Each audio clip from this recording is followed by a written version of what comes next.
Hello everybody, it's Dr. Boz. We are here Tuesday night helping you reverse those medical problems with healthy keto living. I love seeing where you guys are at, so please tell me in the chat where you're from.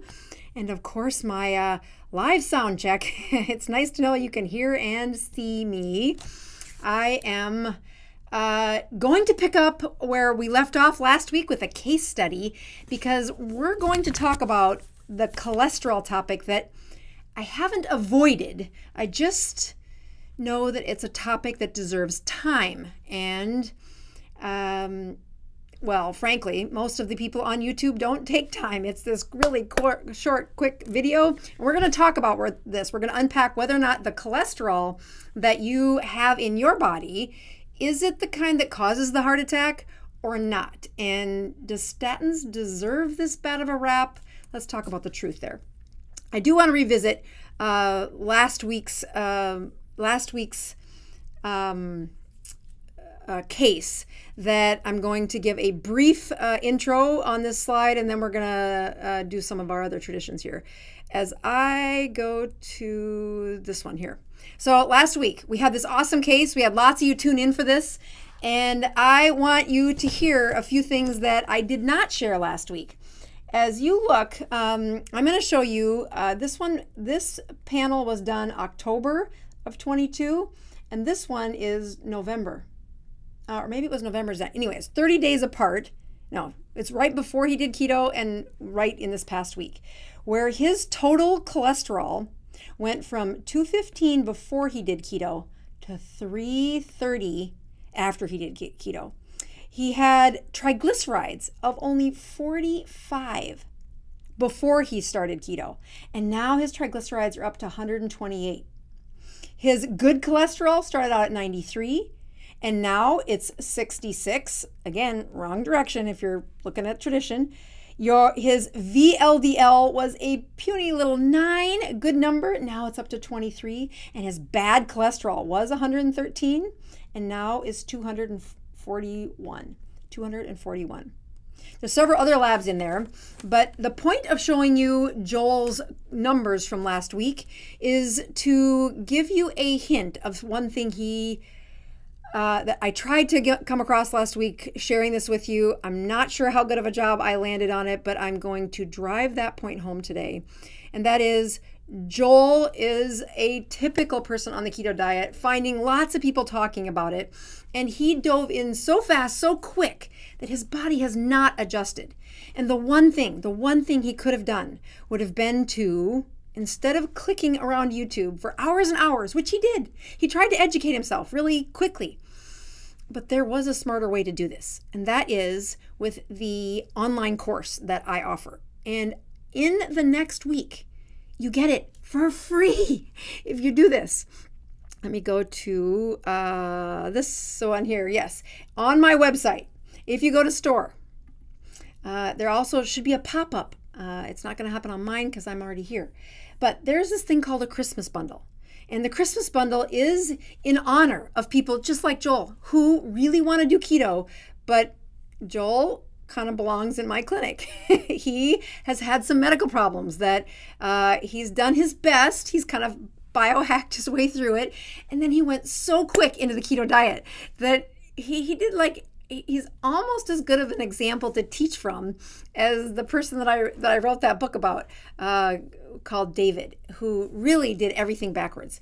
In this bundle, not only do you get the course that's $500, you get it for free when you order this bundle. Again, the whole package is worth about $815. For those of you that have wanted the keto combo, these bags are sold out except for in the bundle.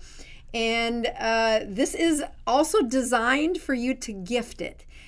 Now, I want you to be a little careful that if you gift the keto diet to somebody, that you're sending the right message. The right message of, oh, I know you're interested and you're struggling. Here's the cliff notes. Evelyn says, please move on, stop selling. Evelyn, this is exactly why I do this, is the number of people that write into this channel with stories like Joel's, with stories with cholesterol that does this. And they wonder, why? Why does this happen? Evelyn, It's because they skipped the learning. They skipped the education that really does come with the keto diet. And that is a powerful mistake that would make me not recommend it. If Joel was going to pick the path that he's been on the last month, which is the fastest loss of 30 pounds he's lost in a month, in a way that really did shift his chemistry to the potential to be better, but long term, he's in trouble. He needs to course correct. And thank goodness he is here in Tampa. He's a snowbirder that's here in Florida, and he's attending our support group that is free. Because, Evelyn, there's a lot of things I do for free. And there's a few things that I've worked on to help support this channel. One of them is tonight you'll notice that I don't have the commercials on. I turned them off to say, no, I really want to not annoy my viewers. I really want to connect with you. And I start by showing you that I don't talk about the keto diet without doing it. You're not on the keto diet unless you check your numbers. And the numbers that I mean aren't just waistline and cholesterol like we are going to talk about tonight, but they are your blood ketones and blood glucose numbers. Looking at the metrics inside how people, how insulin is speaking to you, to your body, how sensitive or insensitive your body is. In other words, how resistant it is. Has to do with what could I have predicted that Joel was going to have this problem? And the answer is yes, I totally could have. So I have a glucose of 65 and ketones are counting down here. Almost there. Yeah, 1.2. So about 40 minutes ago, my glucose was 59 and my ketones were 1. They were somewhere in the one. I can't remember what they were. I am totally going to drink some bubble water with Pucker Up in it tonight because I have an awesome review that somebody wrote me that I will be reading here in a bit. And when I read your review, you get a free gift from the Dr. Boz channel. The ones from last week, I just sent out probably, actually, I think I went out today. So I'm going to put all of this in here.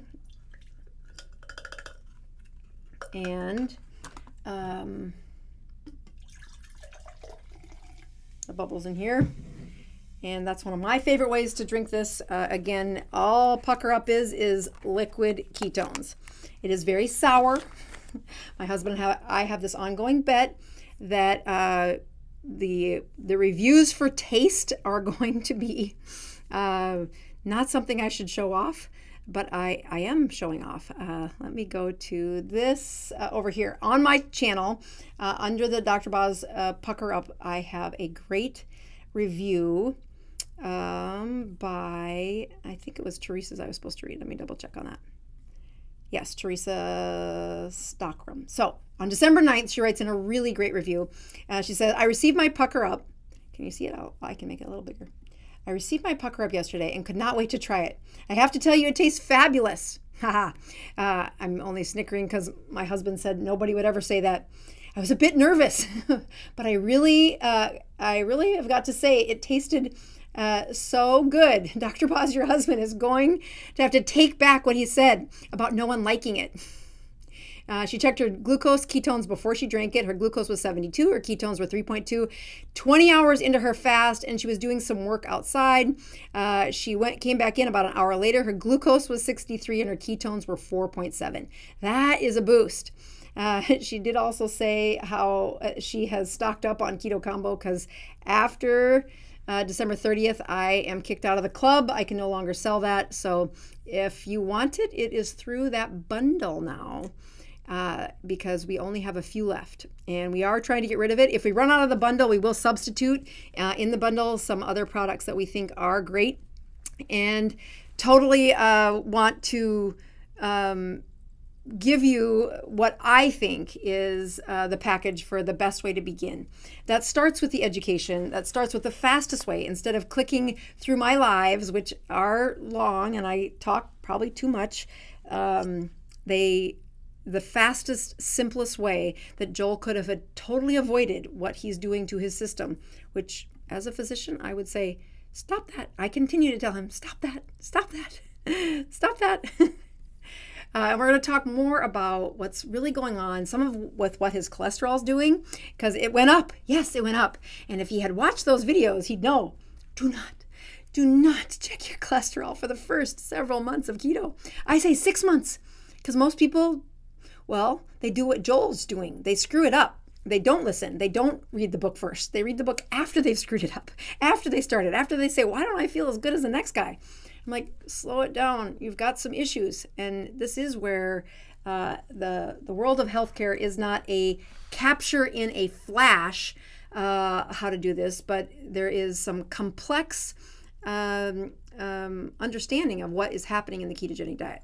All right, so that brings me to our lesson tonight about cholesterol. Many people have asked about cholesterol. I get lots of emails about cholesterol. And in true form, I love teaching about this, but in order to teach you the depth of what you need to know about cholesterol, it is not a 2-second video. Oh, that tastes so good. All right, so I'm drinking my pucker up. I am beginning this lecture. Let's go over to these slides and there we go. All right, so we are going to begin with what happens in that cholesterol panel. I practiced this lecture a little bit on the folks that showed up at my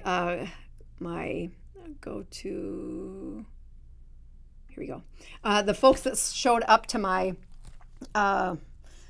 support group this morning. So they can fast forward through this a little bit.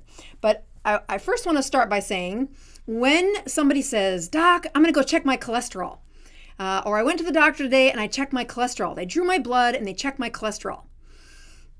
That's actually not what they're doing. That is not what they're doing. Cholesterol is a fat. And if the fat was actually in your blood, if they were really measuring the cholesterol, because it was floating around in your blood, they would be working on a corpse.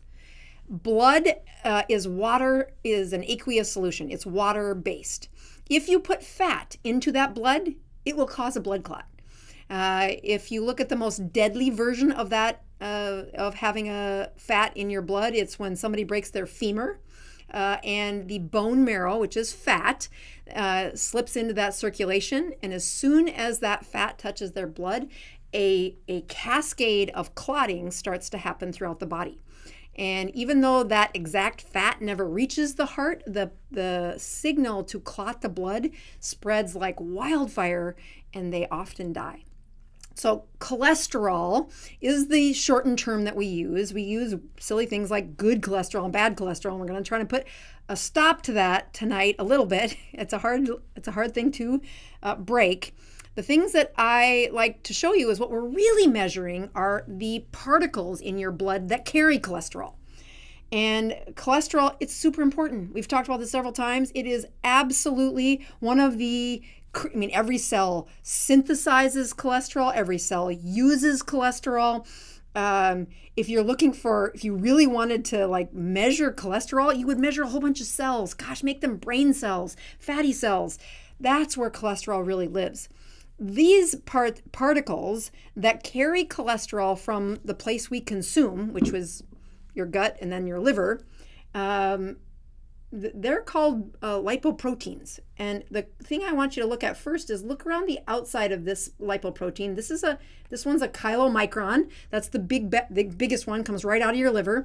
And those blue circles all the way around the outside represent a water-attracted part of. This is the phospholipids.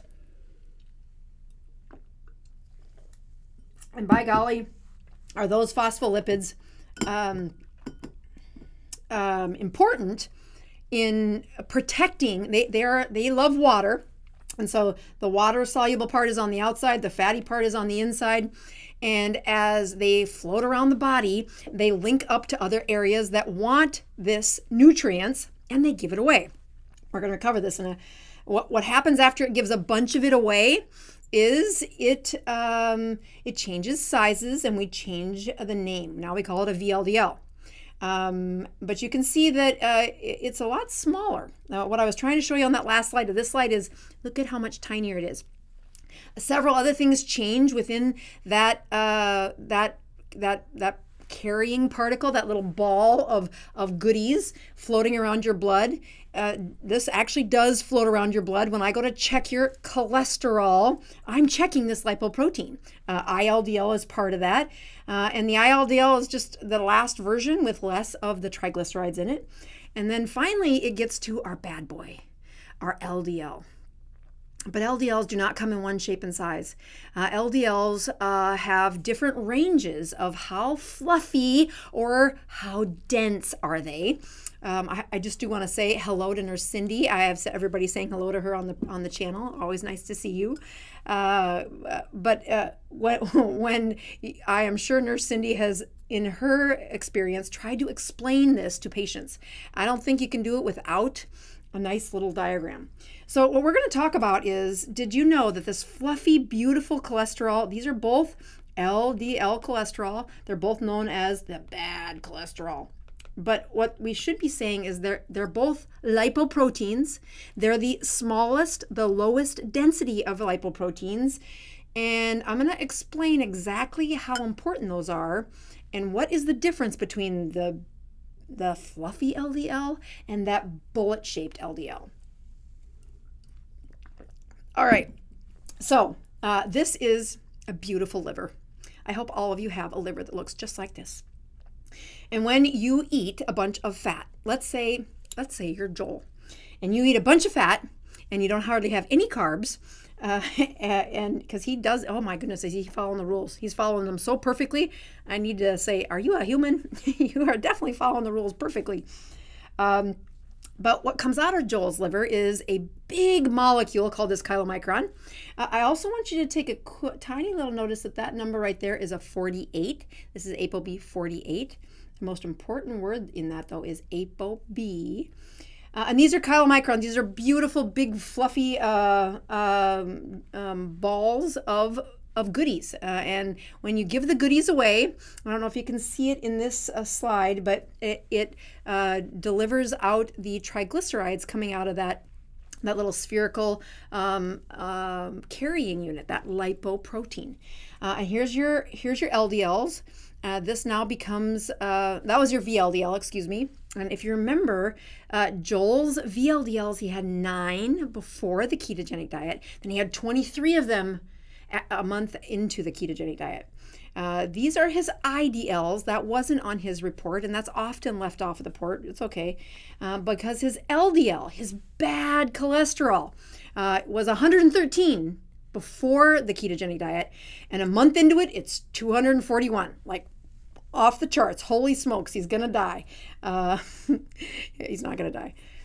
So what happens next is those LDL cholesterols are empty. They've given away, those particles have gone around, they've delivered all the nutrients they can, and now they need to be recycled. Your body is very conservative. It will definitely use every single morsel that it can.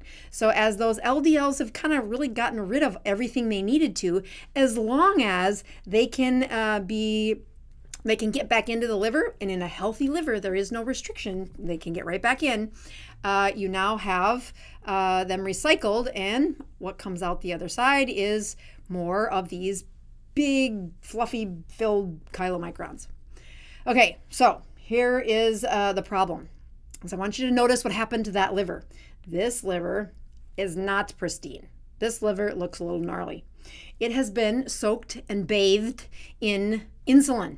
And it's been soaked and bathed in insulin for a couple decades because we got a whole bunch of problems in there. And when that insulin is too high in their body, first of all, their blood sugars don't get into the Dr. Boz ratios where they have a 5 or 6. Blood sugars are not in the 70s or 60s. They're in the 80s, 90s, 100s, 110s, 120s, 130s, up to 500. I've seen them. And they do not make ketones. They do not make ketones. So you can see they're getting rid of triglycerides there. These little things coming out of these spheres are the delivery of the juiciest of fats. That's your triglycerides. As you continue to give them away, they now get smaller and more dense. Now you get this, they get smaller and they are a low density, not a high density. High density means they're heavier, they're more dense. These are low density. They kind of are filled with more cholesterol. But most importantly, the insulin, the high insulin does not allow them back into the liver very easily. It just takes a long, we call residency time, which means those particles that were out for delivery are now staying in the circulation too long. Their residency time is too long. And that's where the real danger comes from. So we're going to take this into a microscopic level, where this over here is your liver, and this is the this is the epithelial lining, that little skin lining on the insides of your blood vessels. That if you were to look down this tunnel, the skin that you see lining a blood vessel is this endothelial lining. This is the artery wall, where I put that star, and then the red area is where the blood is flowing. So as you look at what is typical, this is normal, those LDL cholesterols, those bad cholesterols, this is a nothing burger. They float along and they go into the liver and they get recycled, and the story is no problem. The one thing I want to point out here is, you see this gray line here? This is a glycocalyx that is found on the inside of your blood vessels. It is not visible. I mean, it's visible if you, it's like one of those, it's like a very like kind of beautiful little fingers, if you would, that are the glycocalyx. It kind of floats in the fluid there, and it is not really visible. It definitely is, but it's there. It's kind of hidden. What happens when insulin is around is the first thing to be compromised was that little glycocalyx. And the glycocalyx was a protective value. Much like the gut lining has that slime layer inside its gut, and you don't really see it when you do a colonoscopy. When people have a arterial catheterization and the doctor's kind of in there looking around or trying to put a stent in, you can't see this glycocalyx that was supposed to be there. It's a protective lining that's like the extra caulking, if you would, that keeps out the stuff that shouldn't get out of there. So the first thing that happens when the insulin is elevated for many years is their glycocalyx is gone. The second thing that happens is that their liver begins to change. So I told you how it quickly went from pristine liver to not so pristine liver. Well, in a setting of a high insulin, the reason it's high is because you have a bunch of excess sugar. So the first layer that's happened to this liver is that it got a whole bunch of extra glycogen stores. That's those little white balls. They actually have little bitty sugars in them if you look closely. The next layer of pathology that happens is that the fat, those triglycerides, are getting stuck in the liver. And as those triglycerides stay there for a day, okay, that's not great.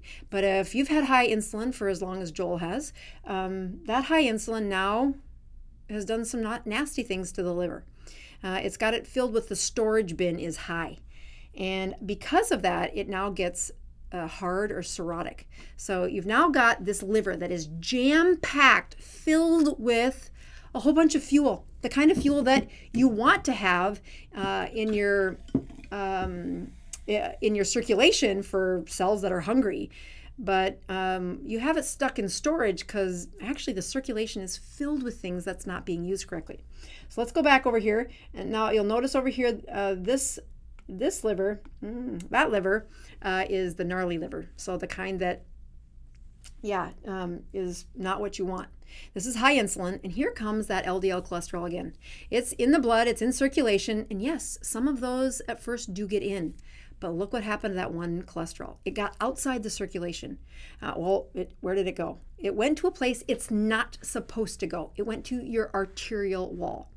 Now, remember, this is your LDL cholesterol, your low density lipoprotein. And although it started out as your good fluffy one, over time, it's kept discarding its nutrients. It did its job, and it changed the size. It got small enough that it could wiggle between those epithelial cells, those skin cells. That glycocalyx is gone. It tucks into the arterial wall. And now your LDL cholesterol, LDL lipoprotein, or your particle carrying around cholesterol is different. And that's where we're going to look at even closer what happens on the other side of that skin cell. So that little sparkly effect there is my magical way of saying this is when it got oxidized. This is when it went from these nice, pretty blue, water-philic, water-loving particles to particles that are, well, they're labeled differently. And as soon as the body said, yep, that doesn't belong here, this oxidized LDL is not in the right place, let's try to fix it. And so guess which team comes in to try and fix something in the wrong place? That's your immune system. One of your immune cells is a white blood cell called a macrophage. And a macrophage is going to come in and try to gobble up this dang cholesterol. It's in the wrong spot. Why is it here? What's it doing here? It doesn't belong here. And as it gobbles up that fatty cholesterol, there's a couple of mistakes that white blood cells are making. I think of it as like the white blood cells poop out calcium. Now, it's not exactly how it happens, but it's a great imagery that the white blood cells come along. They're going to gobble up the cholesterol that doesn't belong here. And the more it gobbles up, the more fluffy it looked when it was inside the microscope. So we call them foam cells. And so it doesn't just happen to one particle of LDL. It keeps collecting. More and more particles fit between the little lining that has those cells. So you've got this little space had that opening, and then the white blood cells came in, and then they gobbled it up, and unfortunately they left behind some debris called calcium, so you can sometimes see it. But these white blood cells are trying so hard to protect from a mistake that's happening inside your body. And that little cholesterol is where heart attacks come from. This sequestration of these cholesterol that are not in the right spots, they are in the wrong parking spots. Get the heck out of here. What they look like inside your blood vessels is this. Let's see if I can make that go again. There you go. Is this. This is bad cholesterol. That is truly bad cholesterol. Now, not in just the LDL particle, it is cholesterol that your white blood cells said, get out of here, get out of here, get out of here. And if you'll notice, this little rip right there in the lining of the skin is where the cholesterol can come out into the circulation, especially in a way that happens just like what that patient whose femur broke and they had a fat emboli. This is cholesterol that is touching the circulation, kind of like a zit. It takes those white blood cells came in trying to clean up a problem, just like it did with a zit, and it causes inflammation. And the inflammation collects and it gets this core center of juicy, gooey white blood cells trying to do their job, trying to fix this problem, just like it's trying to fix the problem that's in that lining of your artery.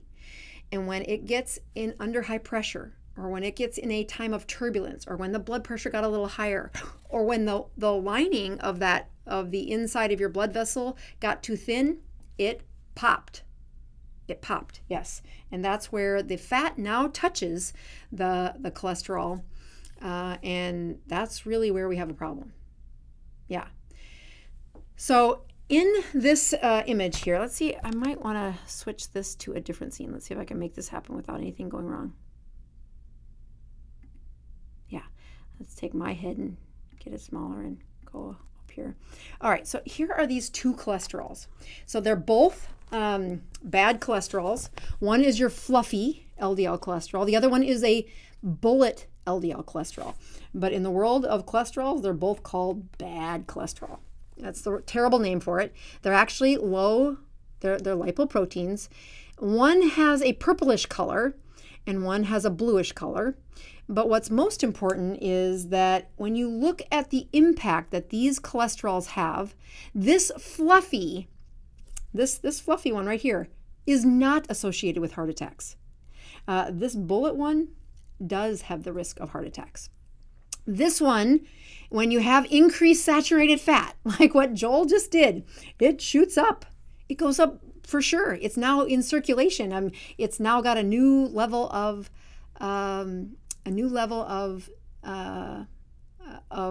like delivery route. That so much coming in that it's almost overwhelming.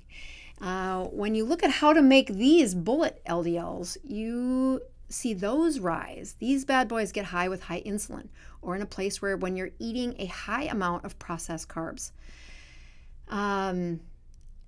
This is the real sad part, is that yes, I can make your LDL cholesterols get smaller. I mean, the numbers go lower. I can take that lab test and make it look normal.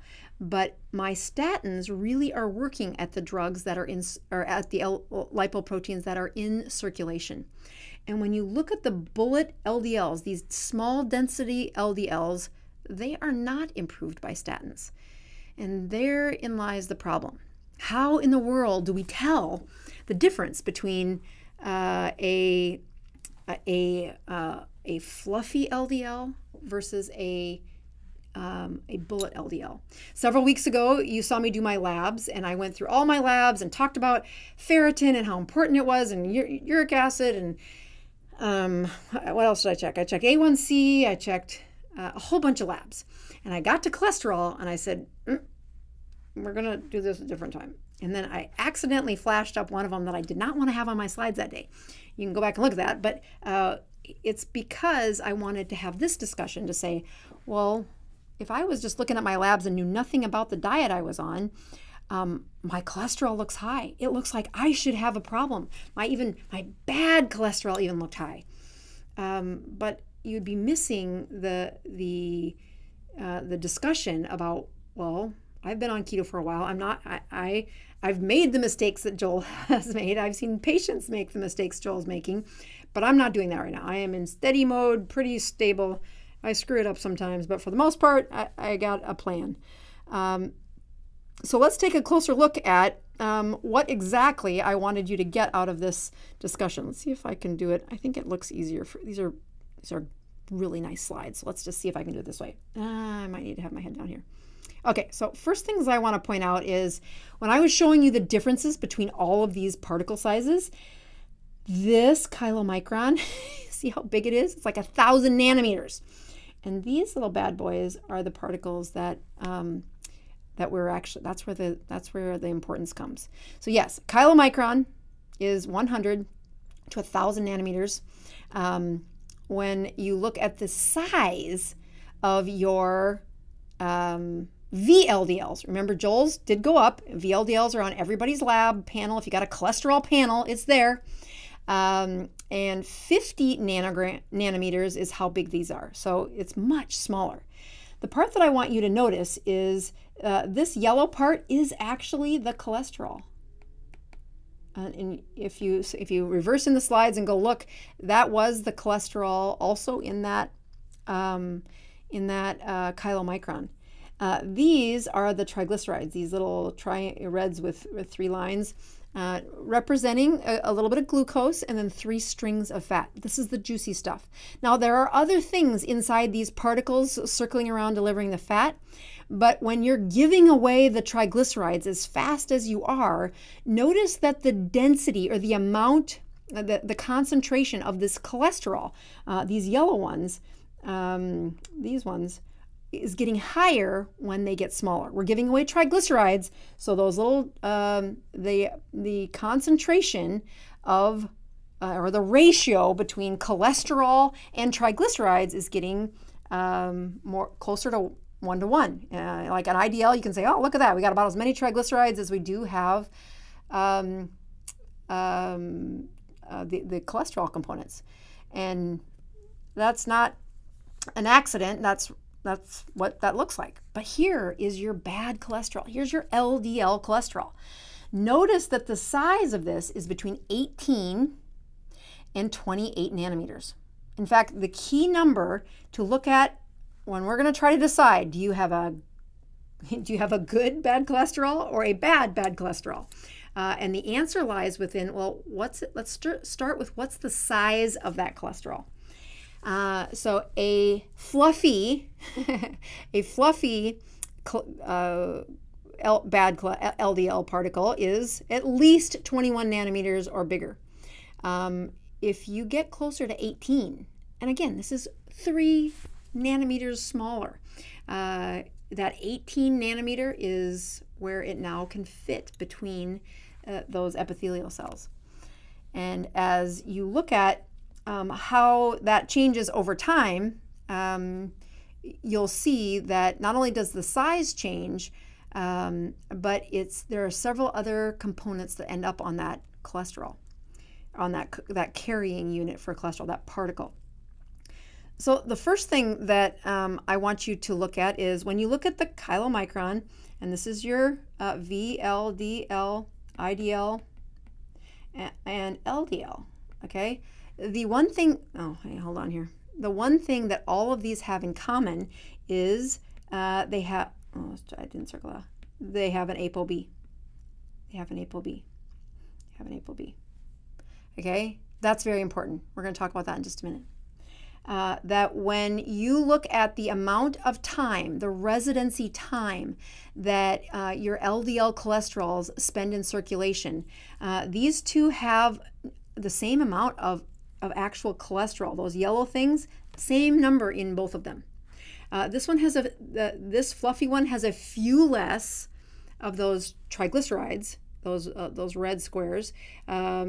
Excuse me, this one has a few less of them because it's been in circulation longer. It's been, dishing them out to other particles in your body. It's hanging out. It's trying to do its job. It can't get back into the liver. When we give you a statin, whether to know what they do, the statin has a receptor that it impacts. When it goes to say, I want to take you and put back into the liver, it's going to use this receptor. And we know that receptors have, let's say, a half-life of 2 days. If I give you a statin, the half-life of that receptor lasts longer. It is 2 to 3 times as long. So I have more little fellas gobbling up and putting them back into the liver, recycling them back into the liver. Unfortunately, these oxidized ones have 2 things that happen to them. Number one, they don't come near the liver as much. They end up in the wall. They're small. So they end up in the side of the side storage pocket, which is in that arterial wall. And so they do not get recycled back up with what a statin is trying to do. These bad boys do. Good boys do. The other thing that a statin does is it stops the synthesis or the making of cholesterol. And so again, that's focusing on those little fellows inside there. It's a minor effect is on the synthesis of that cholesterol. The biggest impact that a statin has is it helps it gobble it up from the blood and put it back in the liver. And although that technically is a very good thing to do, it would be way better if you just decrease the insulin. If you decreased your insulin to allow that. But that's for a different lecture. We're still trying to figure out why is it that, we're going to go back to that one. Sorry. I got to just remove I needed to do this. Oh, hold on.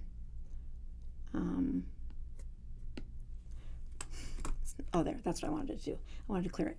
So the other thing that happens, so the first thing that happens was that this, oh shoot, I don't want it to do that. How do I get that to go away? It's not liking that. Oh. Now I can do it. I'm really getting technical. Okay, trying again. All right, so these 2 LDL cholesterols, the first thing this purple one did was it was exposed to insulin. It was exposed to that high inflammatory state. And over time, when it got smaller, started slipping into the side wall as a way to protect it. That's one thing that made it very deadly. But the second thing that happened is it starts to collect what I like to think of as a danger tags. And these danger tags, I'm going to draw them as spikes on here. And if I could, I'd give them a name. The name of those spikes would be LP little a. Now, in the chat, I want you to tell me if you know what your total cholesterol is and your bad cholesterol. You don't have to tell me the numbers. You can if it helps me. It's lovely to see those. But let's go back to the chat so everybody can see this while I propose something. Because I've been talking for a long time, and I really do care about teaching you what is in store for folks with trying to figure out, well, doc, which cholesterol do I have? Do I have the cholesterol that's light and fluffy? I know with pretty good certainty, just based on Joel's numbers, that he has a whole bunch more cholesterol floating around. And his labs confirmed that. In fact, he even had an A1C done. And his A1C went from 4.6, really good number, to 5.2. Why did that go the wrong direction? That's a discussion for another day too. What Joel didn't have was a couple of numbers that would have actually predicted, well, what's the size of that cholesterol, and what are the numbers out there that don't cost $1 million that do need to be checked by patients to say your risk of heart disease is highly linked to these two labs. And as you can see, we're 45 minutes into this lecture, and you know a lot more about cholesterol, but part 2 is going to be next week when I tell you that between now and next week, I want you to call your doctor or many of the labs, if Quest and LabCorp, you can order these on your own. You can say, I have an account. I would like to order my 2 labs on your own, and they are not your cholesterol panel. The 2 labs that I want you to order, let's go back to here. Go back to here. This way. The 2 labs that I want you to order is the ApoB and your LP. Okay, if you remember from those slides, and you can reverse back and look at them, the tags on those cholesterol particles, those little units that are circulating your blood, that are there to deliver this beautiful nutrient that every cell in your body needs, called cholesterol. It has a flag on it. It has a marker on it called ApoB. ApoB is very important for telling me the risk of how likely is it that you're going to have a heart attack. But it is super important to know this number and this number. In fact, if I had to pick one number to say, holy Hannah, if this number is not normal in you, you have to go see somebody for that. You cannot depend on a YouTube channel that's teaching you about cholesterol in a way that I hope is transmitting to your brains. LP(a), incredibly atherogenic, incredibly linked to the aortic valve, actually stenosing. It's a good guy. It just has a really bad rap, and you want to have him just in tiny little doses, not in high numbers.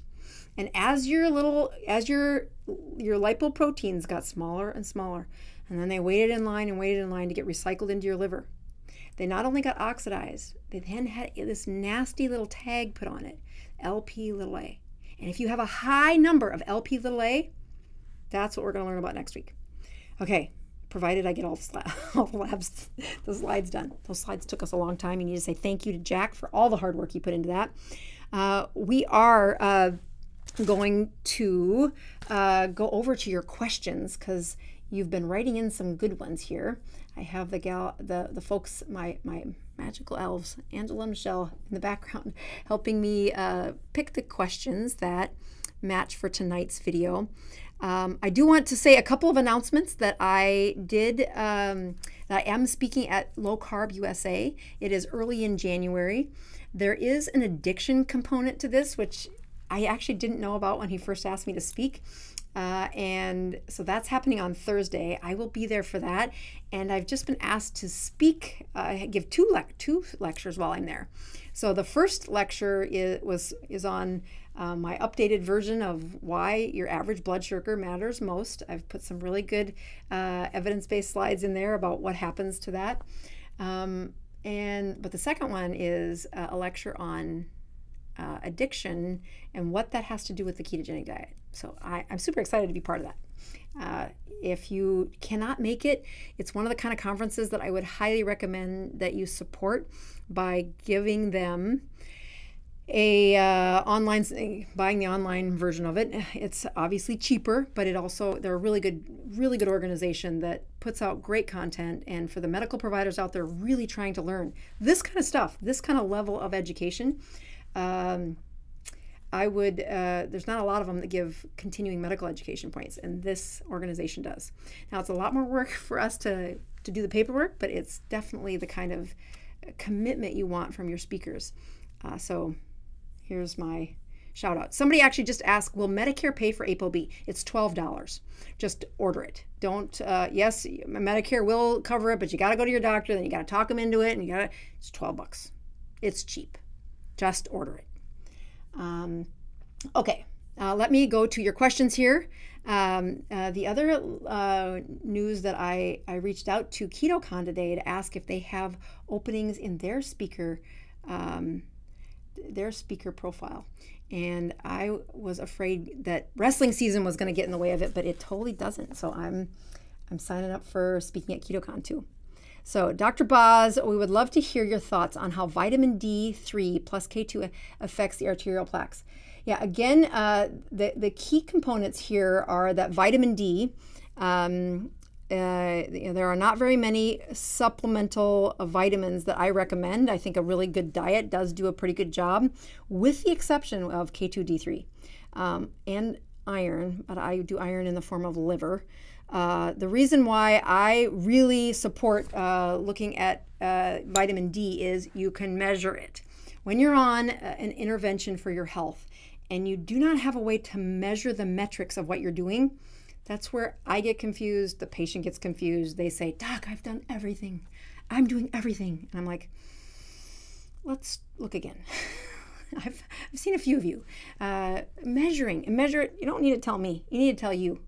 When it comes to vitamin D3, K2, the vitamin D component is, again, the most powerful part about vitamin D is what it does to inside the nucleus. It is a fat-soluble vitamin that once it is inside the cell, the mitochondria gives it a little wrench, it gives it a little twist, which allows it into the nucleus. Once inside the nucleus, every single cell makes a different set of proteins. It transcribes. Remember that RNA, DNA, transcription codings, guanine, A to T, G to C, those base pairs that you're doing, that transcribing of proteins, yeah, that's what happens inside your nucleus. And vitamin D stimulates the production of specific proteins for every cell. Those vitamin D receptors are on the cell, they get transcribed, they get changed inside with the mitochondria, and then they get transcribed into different proteins. The white blood cells make certain ones, heart cells make certain ones, brain cells make certain ones. When you look at how many different things vitamin D can do, it looks like snake oil. Like, how can it do so much? It's because it is a hormone. It is a fat-soluble hormone. So in my keto patients, in my insulin-resistant patients, in fact, in Joel, his vitamin D is in the 30s. That's too low. It needs to be 50 or greater. I need his heart transcribing certain proteins that help it function better. I need his brain transcribing certain proteins that function better. And when you look at the calcified plaques, there's another fat-soluble vitamin called K2. And K2 helps to regulate that the calcium doesn't just get shuffled into your bones, or doesn't just get shuffled into your arteries. It gets sent to the places in the body, like your bones, like the kidney that needs to use it, like the different places where calcium is a coenzyme, where it augments the way enzymes work, a cofactor for enzymes. That's what I meant to say. So the use of both vitamin D and K2. They're fat soluble. Fat soluble doesn't mean that, oh, you should eat more fat. No, it is dictated. It is under the dictatorship of insulin, just like every fat molecule, like your cholesterol. This whole story about why in the world is cholesterol going, why are those LDL particles ending up in that arterial wall? And it is because insulin is attacking that process of recycling things through through the liver like it's supposed to be done properly. All right, so I need, so the next question says, is that an average size? So whoever copied and pasted that one in there, if you can tell me what size they're talking about there. Size of, I don't know what that size is. All right, so let's go back to the questions here. And it says, so taking high dose of niacin to lower cholesterol raised my HDL. Okay, so is taking high dose of niacin to lower cholesterol bad? I would not recommend that, actually. Now, there's been several schools to this in the past, so it's a great question. It is got a lot of, if you think the biochemistry for cholesterol is bad, is complicated, wait till you see what niacin does. Niacin has several layers of how it impacts not only the blood vessels and how they vasodilate, causing a flushing reaction, but also the inflammatory processes inside the liver, inside those arterial walls. And oh my goodness, the particle sizes, how particles are regulated, definitely alter the improvement or the making it more fluffy, making it less. The punchline was niacin, although it will shift some numbers, it does not lower the Lp(a), it does not lower the ApoB. And those are the numbers that matter. Those are the numbers where you say, I'm tired of telling people you can't just look at bad cholesterol. And then to get them to this part, I mean, I used pictures and animation, and it took me an hour. And I wonder if I lost my audience or if you understood. And we didn't even get to the part where, okay, so now the next level of that is what we're going to talk about next week. So I think I see, let's see. Let's go to the next question. We're going to do at least a couple more questions because they're really good questions. Charles writes in and says, Dr. Boz, why shouldn't someone who was on statins for 10 years plus not get a coronary artery calcium scan? All right, so when you look at what the statin has done, gosh, this is so hard to say because it's just like a betrayal. I've written for statins. There are still places where a statin is the right answer. I know that's going to make me the Antichrist to some of you, but there truly are. When you look at coronary artery calcium scores, as you watch the impact of which cholesterol was getting upregulated, was circulating back into the liver, recycling, if you would, it was those fluffy cholesterols that had a nothing burger. They weren't oxidized. They sure as heck didn't have those red spiky things on them anymore, and they ended up in that arterial wall, and that macrophage then came in and it tried to solidify it. It tried to push it away from the lining so that it wouldn't erupt like a pimple. But as it did that, it left behind a bunch of calcium. Those white blood cells, while they were gobbling up doing their job, they pooped out some calcium. Again, it's not exactly how it happens, but it's great imagery to remember. Why is there calcium in the artery wall? Well, because that oxidized calcium got in there because the glycocalyx wasn't there anymore, and your LDL cholesterol just kept getting smaller, too small, and fit through the place where those skin cells just plopped through. So if you're looking for a coronary artery calcium score, which is important, but you've been on the statin for 10 years, it's just, you're not going to give me any, the information just says, yep, you've been on a statin for 10 years. So I wouldn't do that. I wouldn't spend your money because you're going to confuse you and the doctor, and it doesn't help you. There are things you can do to help yourself, like get your A1C lower. Okay, so is this the cause of atherosclerosis? Yes, the cause of atherosclerosis is that the particle that carries cholesterol, called LDL particle, got too small, fit between the epithelial cells, got oxidized, and then these spiky things got onto it, and that is what causes the heart attack. I think I may be eating too much protein. Although I'm eating lots of fat, how do I know if too much protein? I am only partway through the Keto Continuum books. The protein part becomes a very lively discussion for people who, so I had this question actually today on it was day 2 of the brains course, and I let folks ask me whatever question they want when it gets to be their turn. And so some questions about brains, but some questions about, well, how do I know if I'm eating too much protein? And this gal was almost 70. And so I do not want her to lose any protein. Any muscle mass. I do not want that. But I tell people, don't focus on too much protein. It's really hard to eat too much protein. What you should be focusing on is, what are your Dr. Boz ratios, especially in the morning and right before you break a fast? How well does your body handle stress? And one of those stresses is fasting.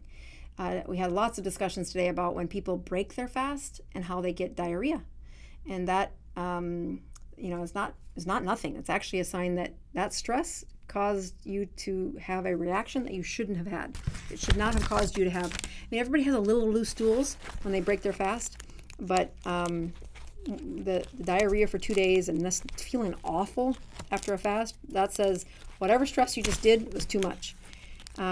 So it brings me back to saying too much protein is where people focus as they're saying, wait, isn't this causing my insulin to go up? No, stop, don't do that. Look at your numbers. Look at how your body is responding. What is your glucose? What is your ketones? And those two things are run by insulin. Notice I'm not telling you to measure your insulin. Insulin does this volatile thing, bounces all over the place. If you have constipation on the way to the lab, you're going to screw up your insulin. And I'm not going to know, is it truth? Is it not truth? Is it high because of this? Did you get... No, just check the 2 things that insulin controls moment to moment, which is glucose and ketones. Speaking of which, let's check my glucose and ketones. I will tell you that I have not been perfect since the 21-day course. That 21-day metabolic boost was awesome for me. I cleaned up a couple of habits that had slipped back into my life. And that I kept waiting for a good excuse to fix them. And that was a perfect habit. And many of them have stayed.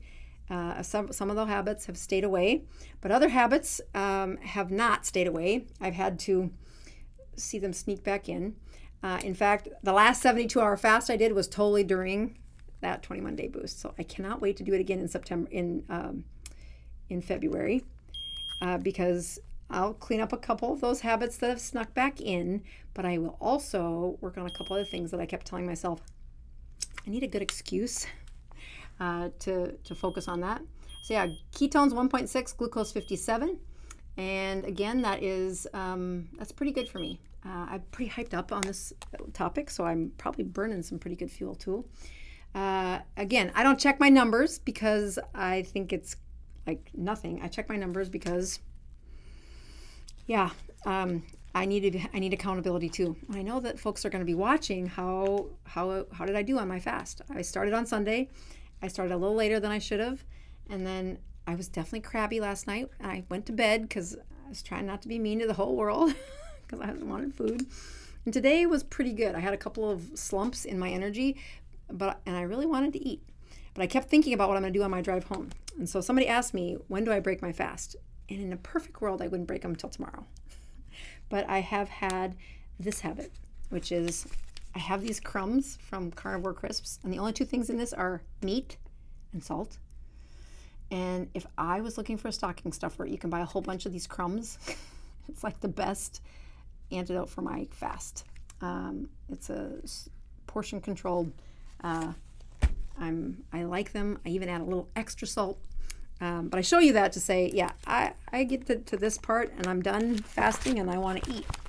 And although sardines would be lovely, I think I've only had 2 cans since the 21-day challenge. And I think I had 15 of them during the 21-day challenge. preparing for teaching the coaches. So we are looking to do that again in early January. We'll talk more about that. Keep in mind that if you want to learn more about how cholesterol is processed, the end screen on this is going to have a video that talks about what happens with processing cholesterol. It's a lot shorter. It is some of the same animation with just a little bit different twist on it. And I do want to hear what you think of not having any commercials during my live. Is that helpful for you? I'm super thankful for the people that show up every week, and I look forward to finishing this lesson next week. I will say Merry Christmas and good luck with getting your hands on one of those Christmas bundles. I think it would make a perfect gift for somebody who wants some help with the keto diet, not somebody that you think needs